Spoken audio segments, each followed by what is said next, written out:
mais um curso de férias. Eu fico muito feliz com o carinho que todos vocês me recebem, né?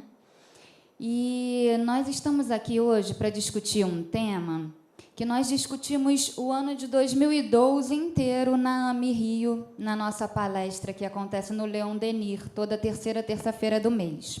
Por isso, até ali AME Rio. A AME Rio é a Associação Médico Espírita do Rio de Janeiro, né? Que aqui no Rio de Janeiro ela convoca todos os profissionais de saúde, né? De uma forma geral, não só exclusivamente médicos, e a gente, enquanto psicóloga, faz parte, né? Da associação. E aí, esse ano, nós... E qual é a proposta, né, dessa nossa discussão aqui e desse trabalho que foi desenvolvido em 2012? A AME Rio faz palestras científico-doutrinárias, que é muito parecido com a proposta do ICEB também, né? Onde nós podemos ver os pontos de ligação entre ciência e espiritualidade, né? Quando é que eles se encontram? Como é que podem contribuir um com o outro? Como é que podemos estar aí crescendo, né? E aí a nossa proposta com a alimentação integral, né, no ano, foi lá com o Danilo, com o Américo, né, que são médicos trabalhando essa questão, e eu, enquanto psicóloga, também trazendo as contribuições, né, da psicologia. A minha proposta é a psicologia transpessoal, né, que tem esse olhar biopsicossocial e espiritual do ser, um olhar mais integral. E quais são os pontos aí que a doutrina espírita contribui para o nosso crescimento, né, e nos auxilia no nosso despertar de consciência, que eu penso que é o grande papel da psicologia também. Então, a proposta ali, alimentar-se para um bem-estar integral. É um tema muito atual nosso, né? Como que é isso? O que faz bem e o que faz mal? Cada hora é um alimento diferente, né? Ah, café faz mal, agora café já faz bem. Não pode estar com açúcar, mas tem que ter tomar tanto por dia. Ah, é o ovo que faz bem, agora faz mal. E aí a gente vai assim ficando meio confuso nessa história toda, né? Mas a ciência também evolui e às vezes vê que está errada. E que bom que pode voltar atrás em algumas coisas e recomeçar outras tantas, né? Então, vamos lá. De que o corpo e a alma se alimentam? Como que é isso, né, que a gente faz uma divisão, às vezes, tão significativa, né? Corpo e alma. Como as coisas estão tão díspares em alguns momentos e quando a gente vê... das coisas que nos acometem, parece que está tudo muito misturado, né? Se eu passo por uma situação difícil, incômodo, né? Aí, de repente, eu ou como demais, ou, de repente, perco a fome. Ou, de repente, começa aquele bolo que eu comi e depois não consigo comer nada durante o dia inteiro, aquele negócio que não digere, né? Aí... estou lá e tomo um sal de fruta e vou tentando meparema, aquelas receitas caseiras até... E por quanto tempo a gente faz isso? E aí será, então, que corpo, alma, mente, pensamentos estão tão distantes assim? São tão assim, independentes um do outro? Então, tem uma reportagem, a gente pegou aqui... um grupo grande de informações da Mente e Cérebro, que é uma revista muito legal, né, que traz artigos excelentes científicos.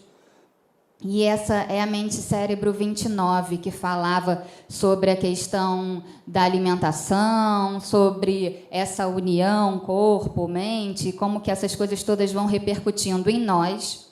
E aí a gente trouxe para vocês as contribuições, que dizem assim... Quando estamos com fome, dificilmente desejamos devorar um prato de salada, não é? Aquela fome aperta e a gente vai procurar logo o drive-thru, tem que ser aquela coisa emergencial, mas não é uma coisa leve, né? A gente precisa sentir aquela substância, né? Aquele negócio que pesa, que vai preencher, né? Então, em geral, nos ocorre alimentos bem mais calóricos e saborosos. Isso acontece porque o valor energético ativa o sistema cerebral da recompensa tanto quanto o paladar. Então assim, não é à toa que a gente busca esses alimentos. Nós estamos precisando se sentir saciados e desse prazer que tanto os alimentos calóricos e saborosos vão nos proporcionar. Há muito tempo se considera que, em grande parte, 2 mecanismos neurobiológicos dominam a ingestão de comida. Um que controla a necessidade de comer e outro que rege o desejo por determinados alimentos, né? Então, são sistemas diferentes, né? Lá, o que a gente come, eu estou satisfeito ou não estou, isso a gente vai ver um pouco mais para frente.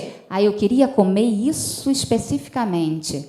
Lembra aquela receita da vovó, aquele bolo de fubá, aquele cheiro e aquelas coisas todas mais? Não necessariamente pelo valor nutritivo que aquilo lá tem. Então, é disso que nós estamos falando. No cérebro, o hipotálamo regula o controle homeostático da dieta, recebendo, coordenando e reagindo aos indícios e sinais metabólicos enviados pelo sistema digestivo. Essa área cerebral integra as informações e nos diz quando precisamos comer para manter o peso corporal em um nível pré-estabelecido, como se fosse um termostato, programado para avisar quando o ambiente atingisse uma temperatura específica. Então, o que eles estão falando aqui, que o hipotálamo é lá aquela região que nos diz, olha, está na hora de comer, vai lá. Né? Se passar muito tempo, você vai ficar fraco, seu corpo está precisando de algumas substâncias, vai lá e faz o que você precisa fazer. Tá? É como se a gente tivesse mesmo, né? Não tem no ar-condicionado lá o termostato? Chegou uma tal temperatura, ele desliga, se mantém, caiu a temperatura, liga de novo para manter. Essa homeostase, esse equilíbrio necessário. Ok? No entanto, é evidente que os centros neurais superiores, que controlam o apetite, também têm uma influência sobre os nossos hábitos alimentares. Um desses centros é o sistema de gratificação e recompensa da dopamina. Aí as coisas começam, né, por outros caminhos. Isso aqui a gente poderia especificar da seguinte forma. Jantamos ou almoçamos, estamos satisfeitos, né? Comemos o que era necessário. Aí, de repente, mais um sorvetinho, um docinho, aquele pedaço de pudim, né? É necessidade mais? O corpo precisa daquilo para se organizar, para manter a sua homeostase? Não. Mas aquele sabor, aquele valor calórico vai trazer para mim um prazer que talvez eu esteja necessitando agora, ou eu aprendi que preciso dele. Então, assim, aí que às vezes nos pegam de jeito. De forma geral, nossa incapacidade de renunciar a esses alimentos que tanto nos recompensam derrota o controle homeostático, contribuindo para o surgimento da obesidade. O que é isso, né? Quais são esses prazeres, né? Aonde é que estamos buscando os nossos prazeres? No consultório a gente trabalha muito isso com o cliente, né? Porque assim, a comida, dificilmente alguém que come com muita intensidade, numa velocidade muito rápida, às vezes diz assim para a gente, eu nem como tanto, eu não sei por que eu não emagreço ou porque eu estou assim desse tamanho. E a pessoa não está querendo mentir para si mesmo, ela não toma consciência do que está comendo. Porque ela come numa velocidade tão rápida que ela nem se dá conta, como se não registrasse aquilo tudo que comeu, né? E aí eu sempre digo que existe algo em nós que é fenomenal, que é incrível, que pode nos auxiliar e que está disponível a cada instante conosco. Vocês desconfiam que é? Alguém arrisca?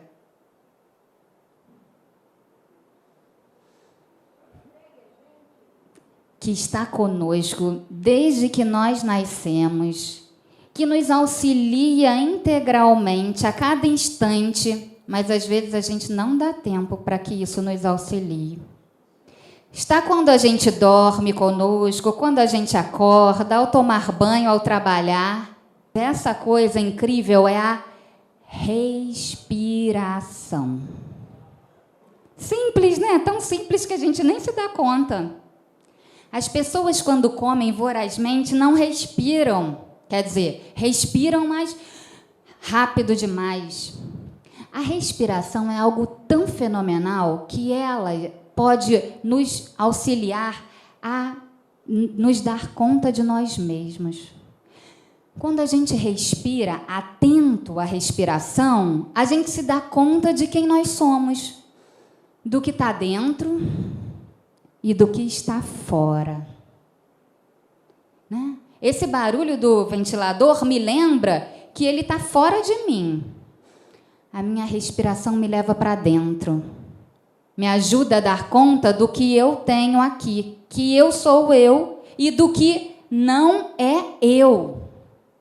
Isso é fenomenal, é tão incrível. Meus clientes às vezes se cansam de tanto eu falar da respiração, mas eles experimentam e veem como é. Às vezes a gente passa a respiração para casa de tarefa como remédio. O remédio a gente, né, vai no psiquiatra, ai meu Deus do céu, estou tomando remédio, eu tenho que tomar naquela dosagem. E quando é aquele antibiótico, eu não posso, tem que me restringir de um monte de coisa. E obedece, né? Essas tarefas, a respiração é uma tarefa que precisamos tomar enquanto remédio, aquela com sermos, como é o nome daquela palavra? Persistente, não, sermos bem educados, né, com nós mesmos, disciplinados. Precisamos ser disciplinados e levar a respiração enquanto remédio fundamental. E é natural, não custa nada, né? É tão caro, né, os remédios na farmácia. A respiração nos auxilia a nos dar conta de nós mesmos. Vamos falar um pouquinho mais para frente. Dar conta até de que prazer é esse que a gente está buscando tanto nesses alimentos. Podemos ter prazer em se alimentar? Claro que podemos. Agora, quando exageramos, é que aí tudo complica. Há muito se sabe que comer não é apenas um modo de se manter vivo e aplacar a fome, mas também um meio de comunicação e forma de obter prazer. É curioso, assim, né, e até na nossa cultura, de como que os hábitos vão se modificando. Né? Então, se eu sou uma criança e tem aquela coisa, a regra de comer, a hora certinha, a preocupação dos pais, que muitas vezes, né, é bem coerente, às vezes um pouquinho demasiada, né? Mas seguimos aí, somos adolescentes e vamos lá com as nossas manias, com o nosso jeito, não quero isso, de repente cheio do quero e não quero, né, com gosto, e seguimos aí com muitas atividades, muitas descobertas, lugares diferentes. Aí segue, então, vai chegando numa idade, se casa, não é muito comum, aí muda as atividades. Como é que as pessoas saem para jantar muito, saem para comer? A comida ali vira, né, o evento maior e mais constante, não é curioso isso? E depois segue de novo e os hábitos continuam se modificando. E aí a mente-cérebro vem falar para a gente, né, que não é apenas um modo de se manter vivo. Tem um bocado de coisa aí. Tem a comunicação, forma de obter prazer. Já nas primeiras horas de vida, o mundo entra pela boca. Junto com o leite, o bebê recebe o calor, o toque, o cheiro de quem o alimenta. Não é assim? Reconhece o cheiro da mãe de longe, né? O pai está ali sempre pertinho, mas às vezes é só a mãe que dá conta do recado, né? Aquele cheirinho de leite que ninguém mais tem, mas também tem o perfume, tem a textura da pele, tem a forma do afago, né? Sente ainda que, de forma sutil, a presença ou a falta do afeto, e depois das primeiras mamadas, a fome jamais será apenas de alimento. Vocês já tinham pensado nisso? Como que o alimento é muito mais significativo para a gente do que simplesmente nutrir-se, né? Há consenso de que a relação com a comida não pode ser considerada mera causa de problemas de saúde, mas um sintoma capaz de revelar formas de interação da pessoa consigo e com o mundo. Então, a forma como a gente vai dando conta da nossa alimentação e vai interagindo com ela, fala um pouquinho de quem nós somos, né? E não é uma coisa exagerada, e aí cada instante, e comi isso, porque eu gosto de comer gordura, eu sou o quê? Eu não sei se foi um comercial, né, que vai mostrando assim as pessoas de acordo com as escolhas dela, né, o que só passa pela cabeça ou como que estaria aí o corpo. Não é nenhuma coisa assim louca e frenética, não, mas é fato, né? Nós nos alimentamos para viver. Esse alimento está presente do primeiro lá suspiro até a morte, né? E temos uma relação de dependência com ele. Sem alimentação, a gente não vive, né? Então, com certeza, essa interação aí é fundamental. E a compreensão dela talvez possa nos auxiliar a nos compreender também. Traumas, projeções, negações e crenças são construídos desde muito cedo. E graças à mistura complexa e precoce de prazer, sentimentos, relação e identidade, o comportamento alimentar é um campo privilegiado de expressão da boa relação consigo mesmo, com o próprio corpo e com os outros. Ou, ao contrário, de hábitos errados, insatisfação e carências. Vocês imaginavam que a alimentação fala tanto de vocês? Pois é, fala mesmo. E aí, a gente passa, então, para as contribuições de Joana de Ângeles. Lá no livro Autodescobrimento, olha o que ela começa a falar para a gente. A criança tem necessidade de ser amada, protegida, nutrida, orientada, a fim de desenvolver os sentimentos da afetividade, da harmonia, da saúde, do discernimento. Esquecida momentaneamente desses valores que o véu da carne abafa, deve receber de fora, dos pais, da família, da sociedade, os estímulos que lhe propiciem o despertamento desses tesouros para os multiplicar vários dos investimentos da evolução. Então, assim, a gente sabe que aquela criança não é uma tábula rasa, né, que veio para cá para ser preenchida. Sabemos que ela tem uma história aí, né? E que precisa ser auxiliada no despertamento das suas potencialidades. E todos que o cercam, o mundo de uma forma geral, vai aí estimulando essas coisas a acontecerem. Algumas que já estão bem prontinhas nelas, né? Tem muitos espíritos que chegam aqui já com um bocado de sabedoria, com um bocado de crescimento, né? Mas alguns outros ainda estão construindo no início dessa construção e precisam ali todos serem alimentados no acreditar das suas potencialidades. E então, esse contato com essa mãe é fundamental, né? Esse contato com esses pais. Eu não estou falando aqui de uma coisa, né, de que tudo é responsabilidade dos pais. A gente vê que não, mas sabemos a contribuição, né, que esses pais têm na formação desse ser humano.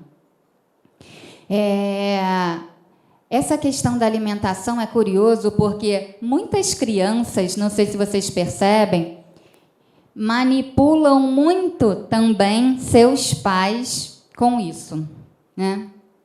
A criança às vezes consegue se dar conta, né, de como a gente se preocupa com aquilo ali. E aí a gente, a criancinha às vezes está ali, às vezes não está com tanta fome, mas faz a manha. Às vezes não está com tanto sono, com as necessidades dela ali, mas vai ali aprendendo uma forma de lidar com essa alimentação também. E aí, os pais precisam só estar um pouquinho mais atentos, né? Alguns chegam assim desesperados, Tatiane, e agora? O que eu faço? Eu já fiz isso, não adianta. Eu já fiz aquilo, não adianta. Eu já fiz aquilo, não adianta. E meu filho está assim, está assado. Nessas questões alimentares e outras tantas. E o que a gente mais percebe é que, muitas vezes, falta desses pais uma tomada de consciência para eles mesmos. Eles respiram pouco. Eles não entram muito em contato com os medos, com os incômodos deles. E aí fica meio misturado, sabe? O que é da criança, o que é meu, qual é a necessidade minha, qual é a necessidade do outro.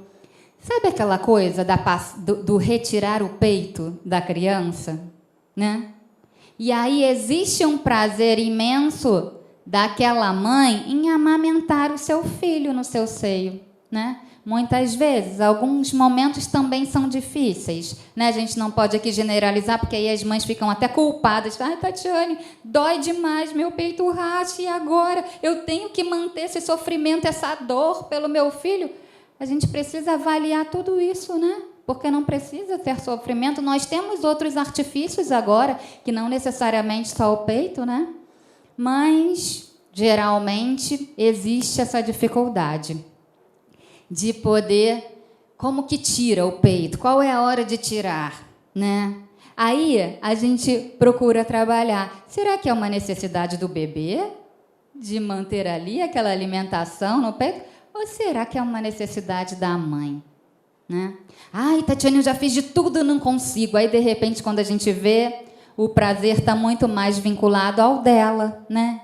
De que ainda tem o controle daquele bebezinho no colo, de que ela pode ali ainda nutrir, ser ela responsável integral daquela vida.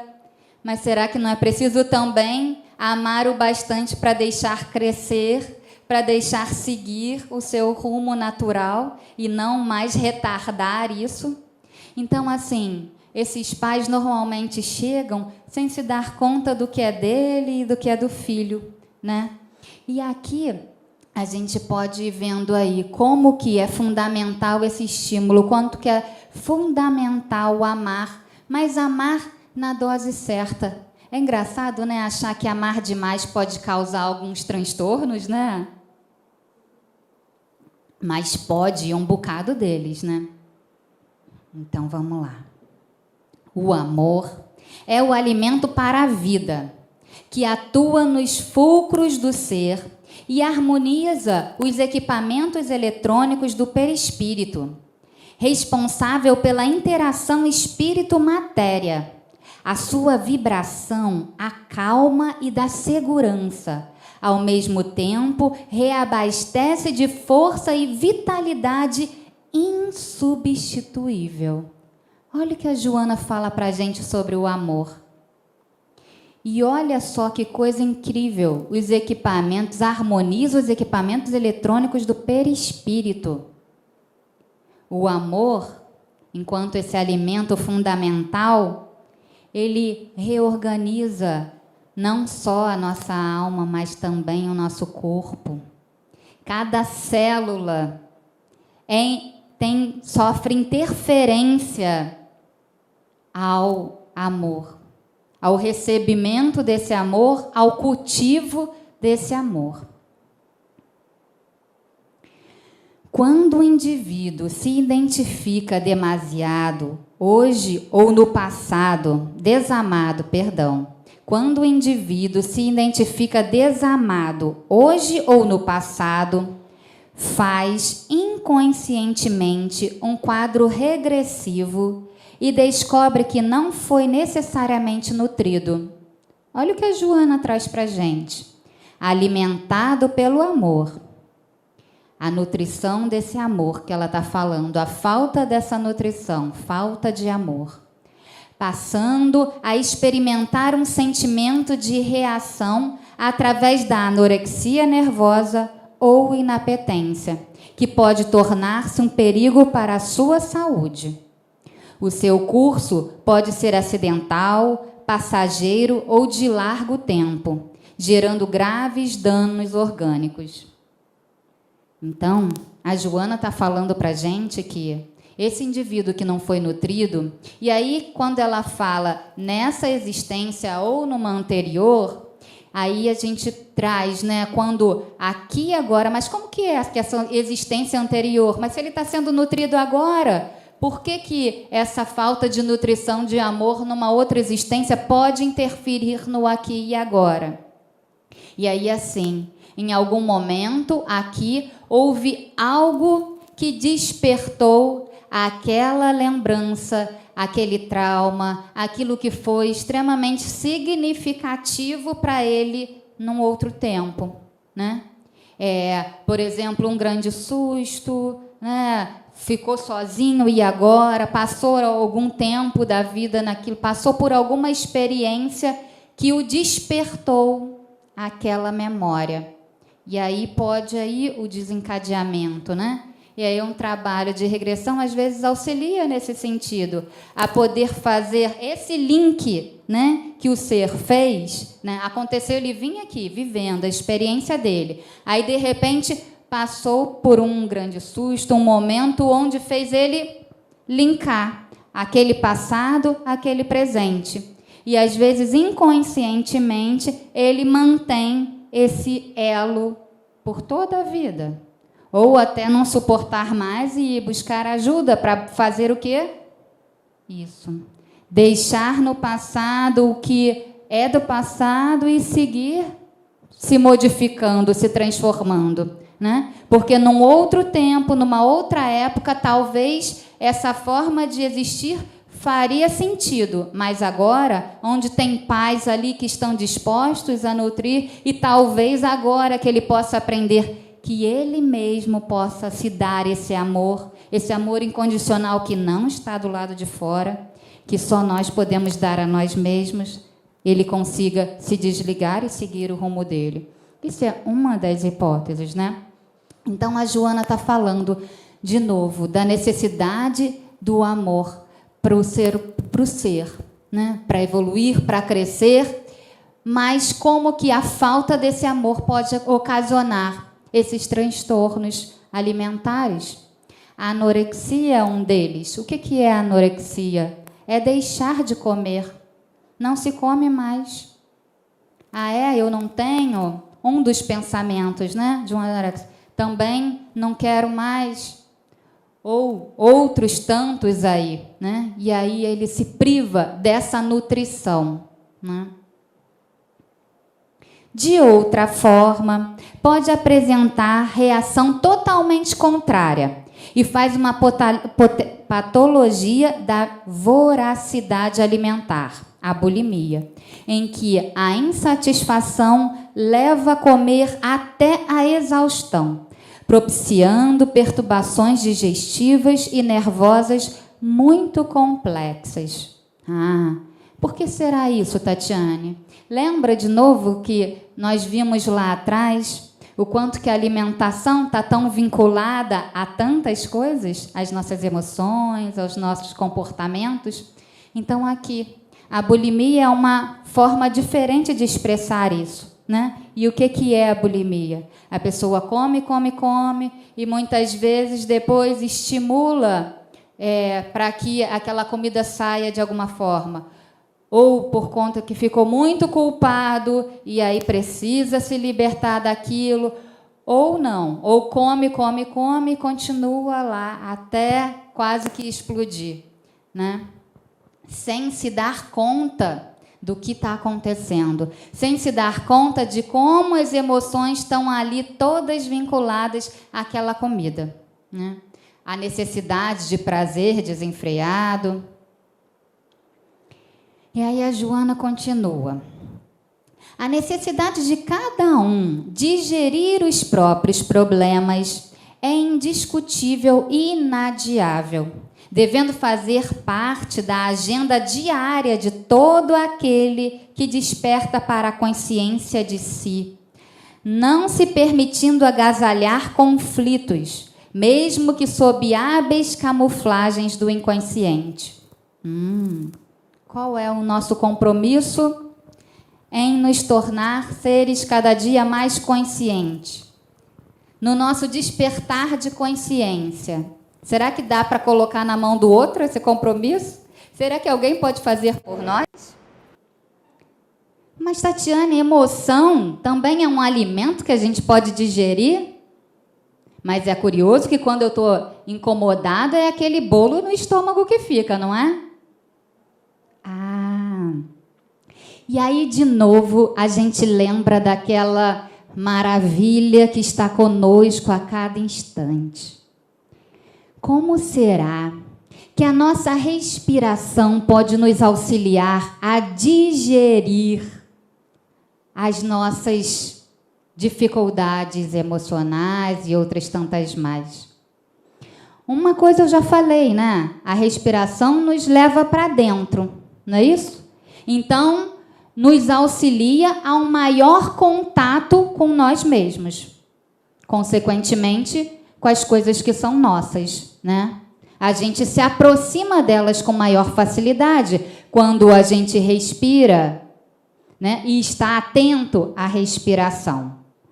Isso é um grande passo, porque quem nem se dá conta das coisas que acontecem e que nem querem vê-las, fica difícil poder mudar alguma coisa se não acha nem que é dela, né? Se coloca tudo na conta do outro, né? E aí, se colocamos na nossa conta o que é nosso e a respiração nos auxilia a entrar em contato conosco, bacana. Primeiro grande passo, estamos mais atentos a nós mesmos. Como então ela pode nos auxiliar a digerir o que já está ali, que eu já me dei conta que está ali? Olha como é interessante. O que é a respiração? O que é a respiração? Eu coloco para dentro o quê? O ar, que é o quê? O oxigênio. E coloco para fora o quê? O gás carbônico. Que se ficasse dentro, o que aconteceria? Envenenava. O gás carbônico é o que deixou de servir em nós, não é isso? E é o produto também dessa digestão. Podemos falar que a respiração é um pouco de digestão? Levar para dentro o que nos serve, nossas células, nossos órgãos, nosso corpo utiliza o melhor dela e libera o que deixou de servir. Não é assim também na alimentação e na digestão? Nos alimentamos, o nosso corpo se nutre e aproveita do que pode, de tudo aquilo, e procura colocar para fora, através dos nossos excrementos, né, o que já deixou de servir em nós e que, se ficasse dentro, nos envenenaria. Olha que coisa! Nas nossas emoções, nas nossas dificuldades, nas coisas que acontecem independente, às vezes de nós ou com a nossa contribuição também, nós colocamos para dentro aquelas coisas todas e na hora de botar para fora o que deixou de servir, a gente coloca? Ai, tá um bolo, eu não consigo digerir. Eu fico engolindo sapo, e minha barriga enche, enche, enche. Será que tem alguma coisa de nutritivo, de sábio, nisso que eu botei para dentro, mesmo no que diz respeito às nossas emoções e os comportamentos que acontecem? Será que nós podemos crescer com aquelas dificuldades e ficar só com o que nos serve e deixar sair o que não é tão proveitoso para a gente? E a respiração pode nos auxiliar a digerir dessa forma.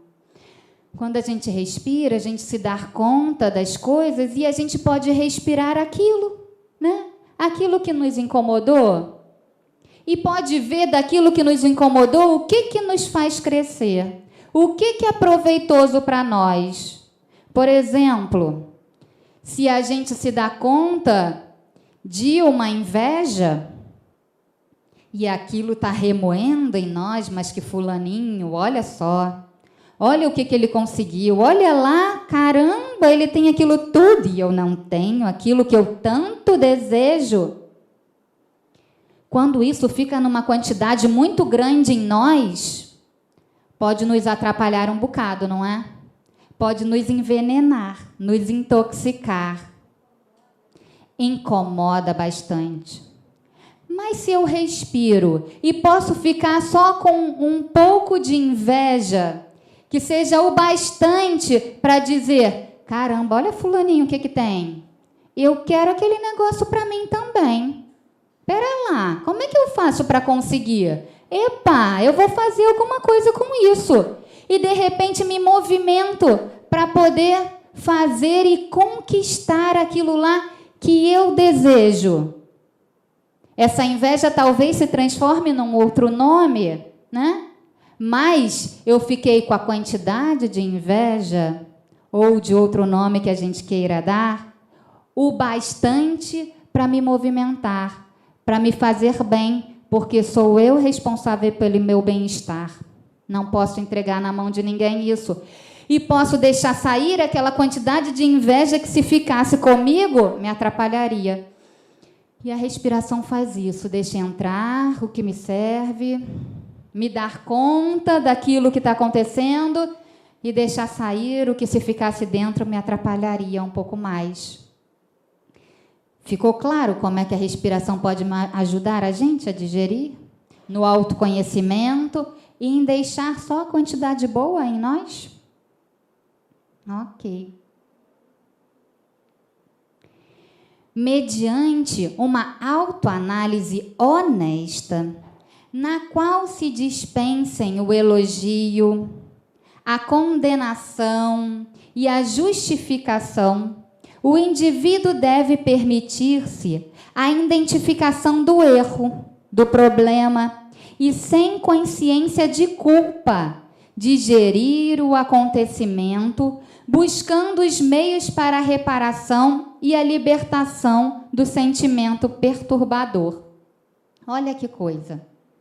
A Joana, ela é incrível, né? Às vezes é meio confuso, né? Assim, um pouco difícil a compreensão de algumas coisas. Porque às vezes tem uma linguagem um pouquinho mais rebuscada, né? E a gente precisa ler talvez um pouquinho mais, umas 2, 3, 4 vezes, quem sabe? Ou então parar e estudar e não simplesmente passar os olhos. Mas é incrível como é esclarecedor. E ela fala ali, e ela coloca, se justifica, mas sempre dá uma receitinha para a gente de como fazer. Porque tem pessoas que dizem o que é, mas tá bom, eu já sei, eu faço o que com isso? A Joana não.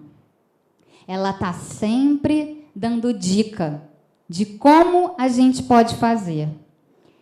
Mediante autoanálise honesta.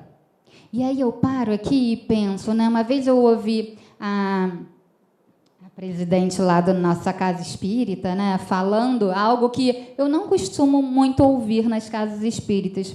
A gente ouve sempre muito que fora da caridade não há salvação, não é isso? A necessidade da gente exercitar a caridade, de cuidar disso, do outro, de olhar para o outro como um irmão nosso.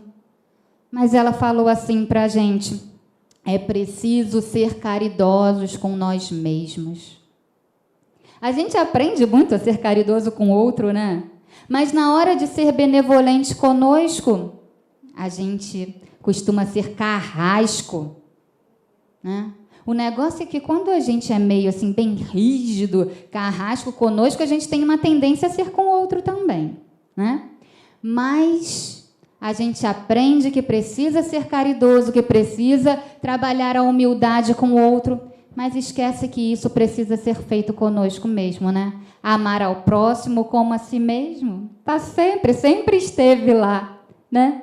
Mas a gente às vezes esquece essa parte do cuidado conosco, né? Então, é isso que a Joana está falando.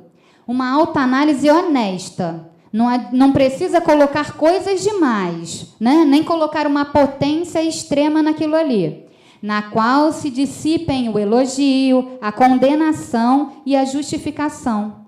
O indivíduo deve permitir-se identificação do erro, do problema, e sem consciência de culpa, digerir o acontecimento, buscando os meios para a reparação e a libertação dos sentimentos perturbadores. É curioso porque a culpa é algo bom também de se digerir. O que é a culpa? Um outro dia li um artigo bacana sobre a culpa, falando que é essa dificuldade, né, de nos olharmos enquanto seres imperfeitos. E aí, quando erramos, nos damos conta de que somos imperfeitos e não perfeitos quanto pensávamos, ou não somos ideais quanto tantas pessoas acreditam que nós somos ou investem para que possamos ser. Aí erramos, caraca, fica na cara aquela coisa estampada. Olha aqui, você errou. Isso quer dizer que você é imperfeito? Não és perfeito ainda. E aí a gente fica lá se remoendo. Ai, por que eu fiz aquilo? Como eu fui capaz? E como que é isso? E fica a culpa ali presente o tempo todo. Se a culpa nos serve para a gente se dar conta de que, epa, errei, não fiz, não foi legal, eu preciso fazer diferente, aí ela, naquele exercício de respiração, digerimos de uma forma legal. Ficamos com a quantidade boa dentro de nós, para que possa nos auxiliar no despertar. Agora, ai, mas por que eu fiz isso? Como eu fui capaz? Caramba, eu pensei que eu já não fazia mais isso. E agora, e agora, e agora? E fico isolado num quarto escuro, sem querer sair, sem querer me reconhecer enquanto ser imperfeito. A culpa atrapalha, e é dessa culpa que ela está falando. Sem culpa, para que é culpa? E quando a gente também se reconhece ser imperfeito, capaz de errar e acertar também, eu fico pensando assim, né, que eu gosto das imagens, parece que a gente está com um passaporte, e aí um passaporte carimbado de imperfeito. Isso nos auxilia a seguir. Epa, não sou perfeito, olha só, estou na estrada, estou caminhando, quero acertar mais, mas vou errar ainda. Deixa a gente um pouco mais leve, né? Não tão rígido com nós mesmos, né? Talvez isso facilite um pouquinho o viver. E isso não quer dizer ser demasiado displicente ou, né, inconsequente. Não é disso que nós estamos falando. Estamos falando de um ser consciente, mas ainda imperfeito. E que ainda vamos errar um bocado. E também acertar muito mais, né? Não são poucos os males orgânicos que defluem das emoções e sentimentos na área da afetividade do comportamento, que podem ser evitados e solucionados graças a uma atitude de boa vontade para consigo mesmo e para com os outros, permitindo-lhes o direito de ser como são e não conforme gostaríamos que fosse. Olha de novo a Joana, o que ela fala para a gente? Que coisa, né? Boa vontade para consigo mesmo e para com os outros. Olha aí a caridade de mão dupla e não de mão única. Permitindo-lhes o direito de ser como são e não conforme gostaríamos que fosse. Costumamos, né, com muita frequência olhar o outro e só enxergar o que nós desejamos nele, não necessariamente o que eles são ou o que eles podem me dar. Normalmente enxergamos o que queremos receber do outro. É difícil, às vezes, reconhecer que alguém que é tão próximo e que desejávamos tanto, às vezes até nossos pais, né, podem nos dar tão pouco em alguns momentos. É difícil isso, né? Até reconhecer em nós mesmos como que às vezes gostaríamos de dar tanto mais, mas só podemos dar aquilo naquele momento. É difícil, mas traz um alívio sem fim. O reconhecer quem nós somos, como nós somos e o que podemos fazer para conquistar o que desejamos. Agora, aquela história antiga, né, de que ninguém muda ninguém, né? Isso é um clichê, não é?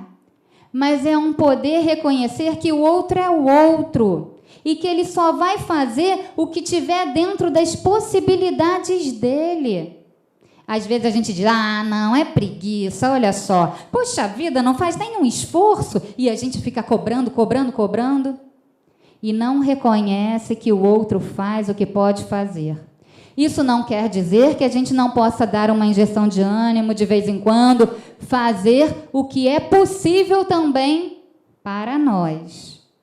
Agora, ultrapassar os nossos limites para tentar injetar no outro coisa que talvez ele não possa receber, faz um sofrimento geral. Sofre você, sofre o outro, né? Porque não há um respeito em aceitar o outro como ele é.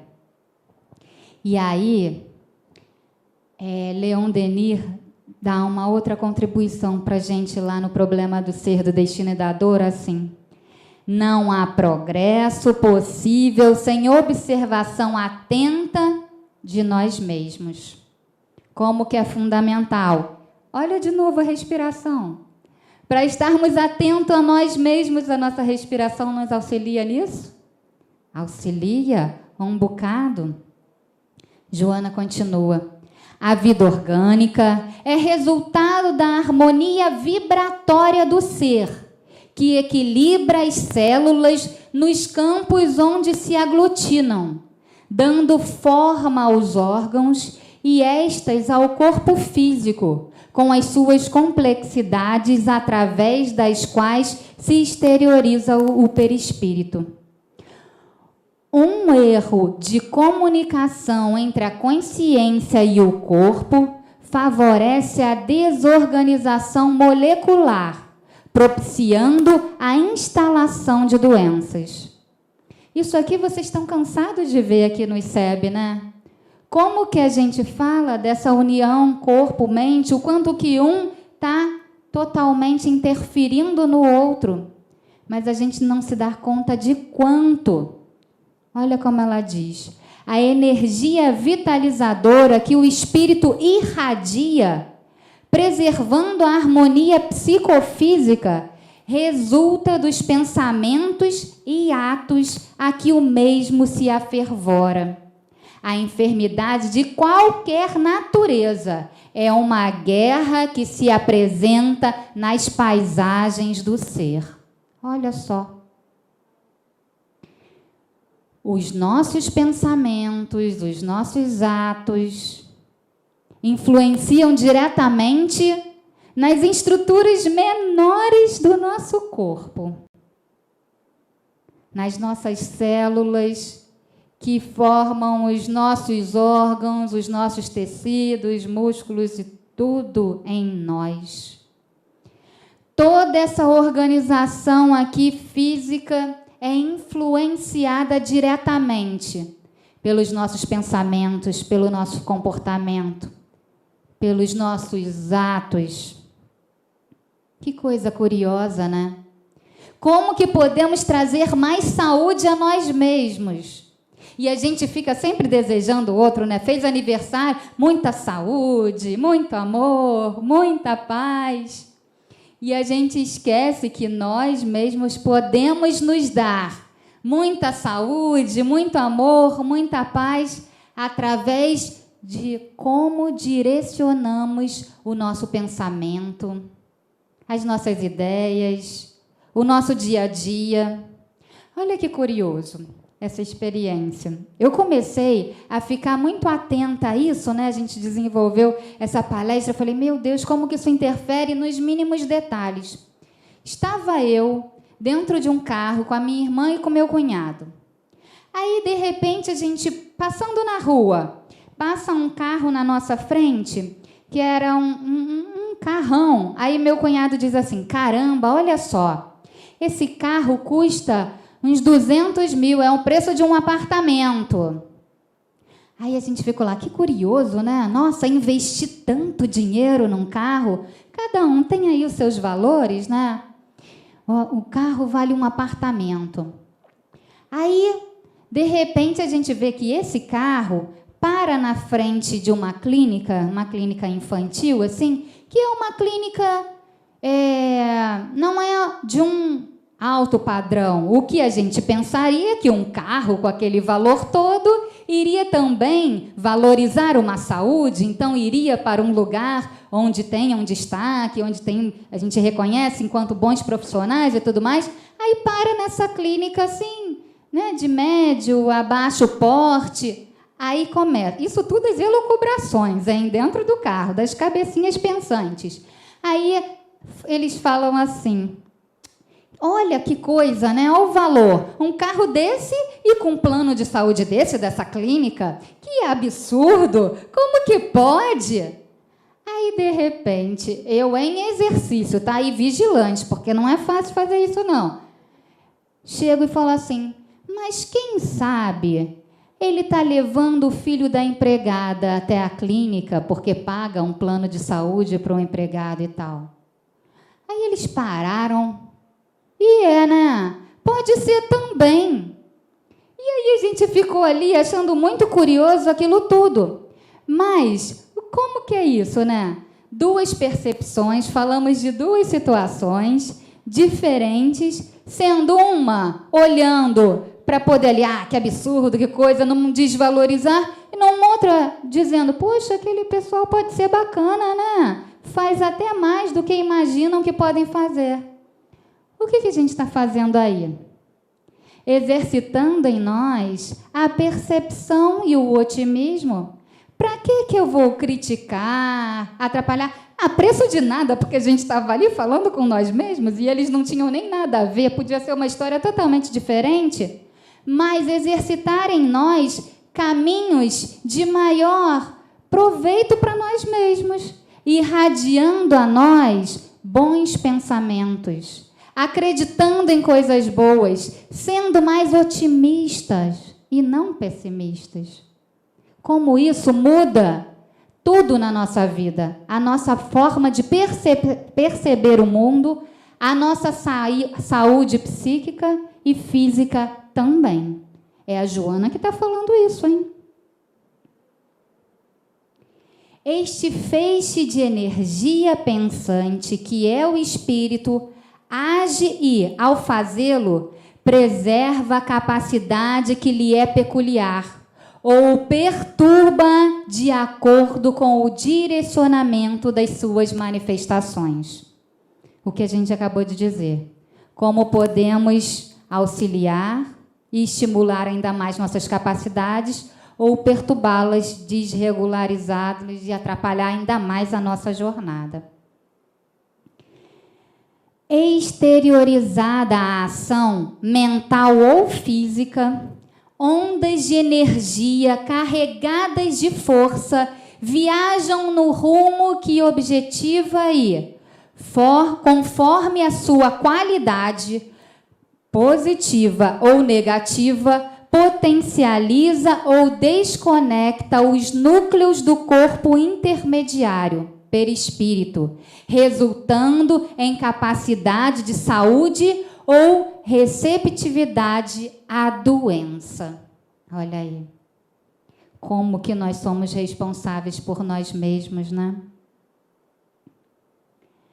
Para o tentame do reequilíbrio e bem-estar, a interiorização do ser e o pensamento carregado de amor constituem os valores que reparam as engrenagens supersensíveis do modelo organizador biológico, restabelecendo-lhe a harmonia e, no caso psíquico, refazendo os campos nos quais se movimentam os neuropeptídeos e outras células nervosas.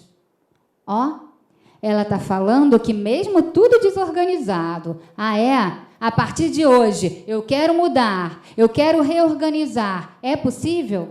É possível.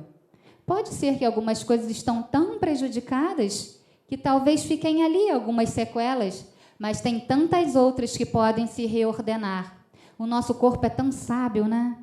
É tão capaz de se refazer, se reconstituir, se reequilibrar.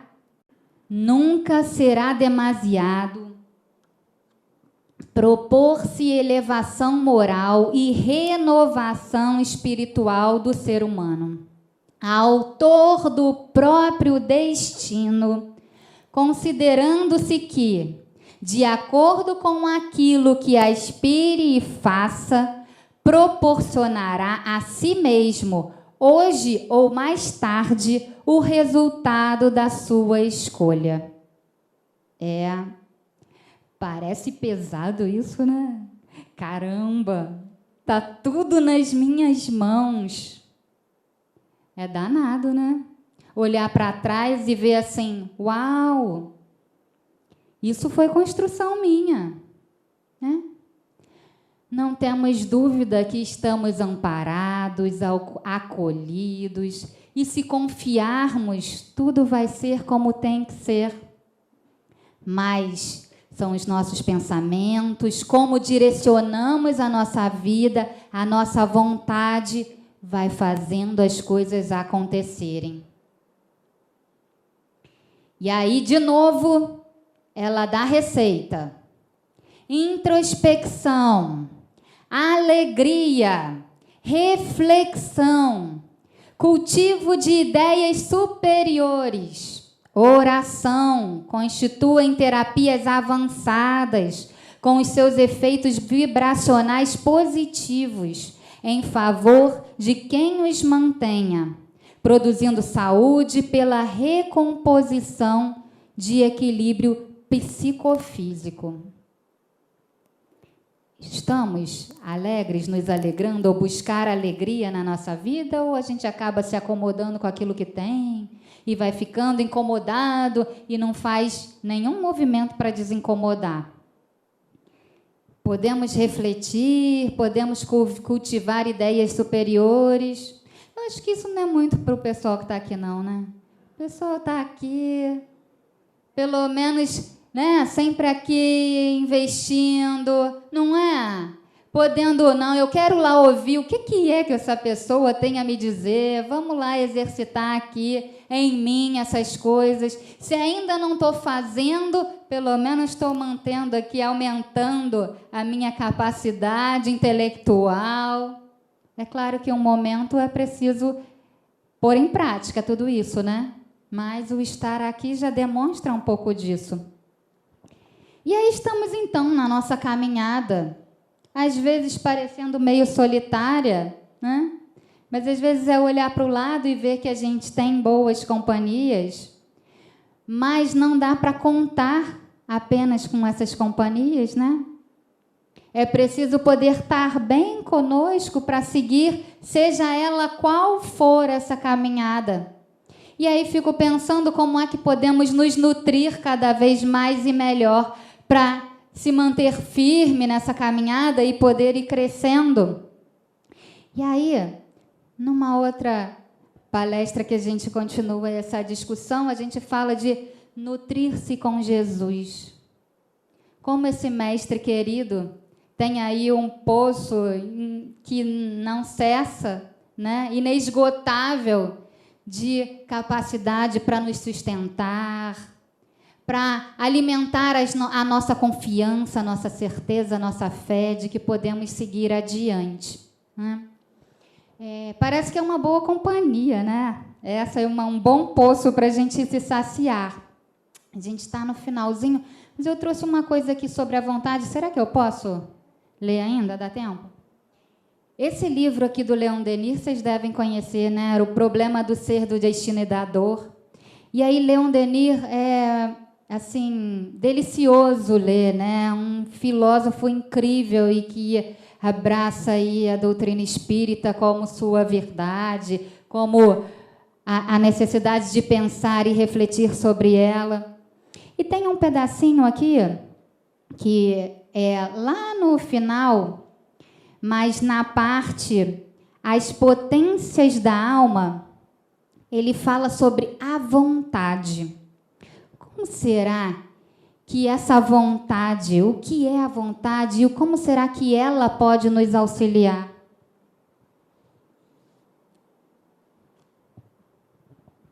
Olha o que Leon Denis diz para a gente. Querer é poder. O poder da vontade é ilimitado. O homem, consciente de si mesmo, de seus recursos latentes, sente crescente suas forças na razão dos esforços. Sabe que tudo o que de bem e bom desejar há de, mais cedo ou mais tarde, realizar-se inevitavelmente, ou na atualidade, ou na série das suas existências, quando seu pensamento se puser de acordo com a lei divina. E é nisso que se verifica a palavra celeste: a fé transporta montanhas. Não é consolador e belo poder dizer: sou uma inteligência e uma vontade livres. A mim mesmo me faz inconscientemente através das idades. Edifiquei lentamente minha individualidade e liberdade, e agora conheço a grandeza e a força que há em mim. Amparar-me-ei nelas. Não deixarei que uma simples dúvida as empane por um instante sequer, e fazendo uso delas com o auxílio de Deus e de meus irmãos do espaço, elevar-me-ei acima de todas as dificuldades. Vencerei o mal em mim, desapegar-me-ei de tudo o que me acorrenta às coisas grosseiras para levantar o voo para os mundos felizes. Vejo claramente o caminho que se desenrola e que tenho de percorrer. Este caminho atravessa a extensão ilimitada e não tem fim. Mas, para guiar-me na estrada infinita, tenho um guia seguro, a compreensão da lei de vida, progresso e amor que regem todas as coisas. Aprendi a conhecer-me, a crer em mim e em Deus. Possuo, pois, a chave de toda elevação, e na vida imensa que tenho diante de mim, conservar-me-ei firme, inabalável na vontade de enobrecer-me e elevar-me cada vez mais. Atrairei com o auxílio da minha inteligência, que é filha de Deus, todas as riquezas morais e participarei de todas as maravilhas do cosmos. É bonito isso, né? E aí ele continua aqui falando cada coisa mais maravilhosa, um outro pedaço. Não há alma que não possa renascer, fazendo brotar novas florescências. Basta-vos querer para sentirdes o despertar em vós de forças desconhecidas. Crede em vós, em vosso rejuvenescimento, em novas vidas. Crede em vossos destinos imortais. Crede em Deus, sol dos sóis, foco imenso, do qual brilha em vós uma centelha que se pode converter em chama ardente e generosidade. É lindo demais isso, né? E eu quis trazer para vocês porque parece que é uma injeção de ânimo para nós, né? Como ele fala com fervor, com a crença, né? E acaba nos convencendo. E podemos convencer a nós mesmos porque existe em cada um de nós essa potencialidade de vencer o que quer que seja, de nos autoconhecer, de tornarmos cada vez mais seres conscientes de nós mesmos, interferindo no nosso destino, dando conta de nós mesmos, através da nossa alimentação, através das emoções que estão em nós, digerindo elas cada vez melhor e podendo sermos responsáveis pelo nosso bem-estar. Obrigada pela atenção de vocês e uma boa tarde.